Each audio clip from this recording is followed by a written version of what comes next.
3 hommes perdus dans l'espace, du ruban adhésif et Houston, on a un problème. Aujourd'hui, on parle de la mission Apollo 13, en gros.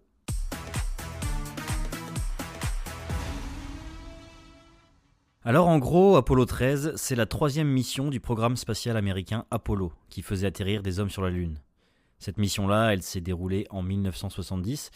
Pour les puristes, c'est donc 1 an après le premier pas sur la Lune. D'ailleurs, ne confondez pas Apollo 13 et Apollo 11 malheureux.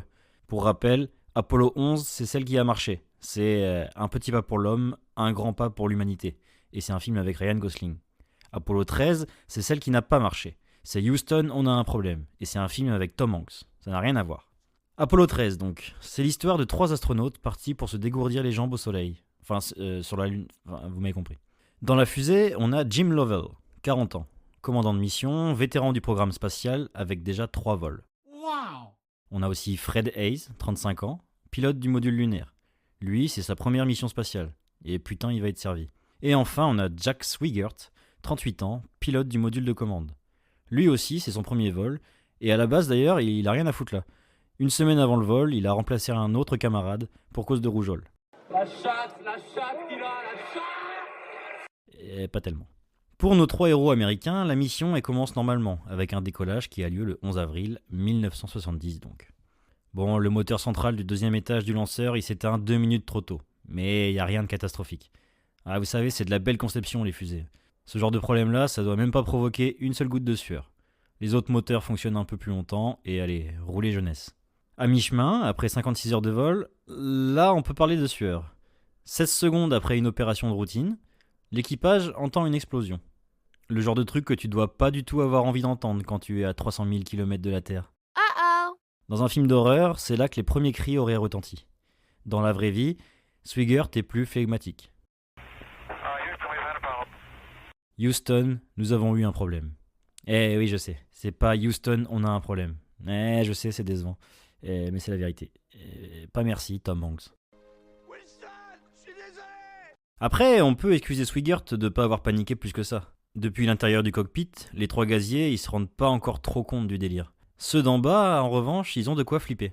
L'Amérique, c'est simple. Quand on dit à Houston qu'il y a un problème, Houston y vérifie. Et pour le coup, Houston, il a dû avoir un beau moment de solitude. Parce que les indicateurs, ils sont clairs. Il y a pas mal d'équipements du vaisseau spatial qui ont du plomb dans l'aile. Et ils concernent le courant électrique, le carburant, l'oxygène, l'eau. Tout va bien. 11 minutes après l'explosion, Lovell, l'un des astronautes, il aperçoit par le hublot des particules qui s'échappent du vaisseau. Un splendide test de résistance au stress. D'un commun accord, la mission initiale elle est abandonnée. L'objectif maintenant, c'est de revenir à la maison en un seul morceau. Le problème, c'est que pour revenir de l'espace quand on est en panne, c'est un peu plus compliqué que sur l'autoroute A6. La première étape, ça va être de se mettre à l'abri dans le module lunaire, qui servira de vaisseau de secours. Seul petit problème, le LM, c'est son petit nom, n'est pas censé s'allumer avant d'approcher de la Lune. Et pour le mettre en marche, il faut beaucoup d'énergie. Et ça, il y en a plus ma bonne dame. Ah, et puis il reste que 15 minutes pour réussir aussi. Ouais, sinon c'est pas marrant. On exagère, c'est pas si dur que ça finalement, puisque 1 an avant, il y avait eu une simulation pour faire exactement ça. Bon, la simulation, elle s'était finie avec la mort virtuelle de tout l'équipage. Mais ça c'est un détail, cette fois ça va marcher, il n'y a pas de souci.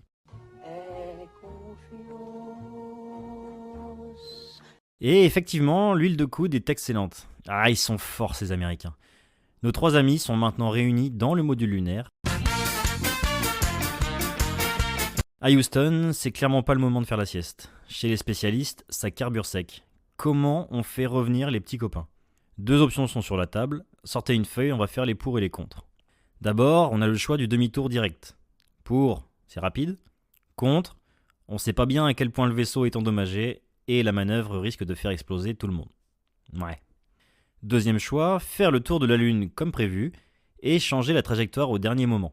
Pour, ça doit être techniquement faisable. Contre, le lieu prévoit assez d'air et d'eau pour faire tenir 2 personnes pendant 48 heures. Les astronautes, ils sont 3 et ils seront coincés pendant 80 heures. La prochaine fois que vous hésiterez entre 2 séries sur Netflix, repensez à ce dilemme. C'est finalement la 2e solution qui est retenue. Au sol, les spécialistes du centre de contrôle font des miracles pour s'adapter à la situation. Et dans l'espace, les 3 compères, ils effectuent leur contournement de la Lune, au calme. Ils sont même coupés de toute communication pendant 25 minutes. Pour eux, c'est l'occasion au passage de battre le record de l'époque de distance avec la Terre, ce qui leur fait une belle jambe. Une fois revenus dans la bonne direction, il est temps pour tout le monde de gérer quelques légers soucis. Pour l'eau, on opte pour un rationnement drastique. Pas de bol pour Fred Hayes, il supporte mal ce nouveau régime et il s'en sort avec une infection urinaire et une grosse fièvre. Remarquez, il y a en effet de quoi choper un rhume. Pour économiser de l'énergie, les heureux colocataires ont coupé le chauffage. Des beaux écolos avant l'heure. Température ressentie 9 degrés. On peut dire que ça caille. Autre problème intéressant, le niveau de CO2 augmente à vue d'œil dans le vaisseau de sauvetage. Paraît-il que c'est un risque dans un endroit pas adapté pour accueillir autant de personnes. Alors ce problème-là, les astronautes ils vont le régler à l'américaine. Ils vont bricoler un dispositif à base de sacs plastiques, de cartons et de rubans adhésifs. C'est fou toutes les merdes qu'on peut trouver dans un vaisseau spatial. Ces obstacles franchis, il ne reste plus qu'à terminer le petit voyage. L'entrée dans l'atmosphère, c'est toujours un moment un peu tendu, dans la mesure où une erreur de calcul, ça se transforme en barbecue, arrive enfin. Houston prend des nouvelles, pas de réponse. 4 minutes passent, 5 minutes, 6 minutes. En plein océan Pacifique, les aventuriers sont récupérés et ramenés à la base, à peine décoiffés. C'est le terme d'une des plus grandes opérations de sauvetage de l'histoire de l'humanité. Mais alors, pourquoi Apollo 13 est un tournant dans la conquête spatiale ?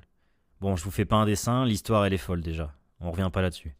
Mais en plus, ça a un peu fait office de piqûre de rappel, à la fois pour le public et pour la NASA, parce qu'on s'est rappelé à ce moment-là qu'une mission spatiale, c'est pas du gâteau, que même avec toute la préparation du monde, à la fin, ça ressemble quand même pas mal à une roulette russe. Et ça a aidé à humaniser un peu les astronautes et la conquête spatiale.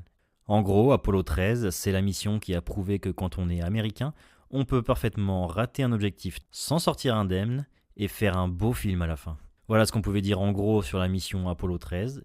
Et rappelez-vous qu'avec des sacs plastiques, du carton et une infection urinaire, on peut réussir de très belles choses.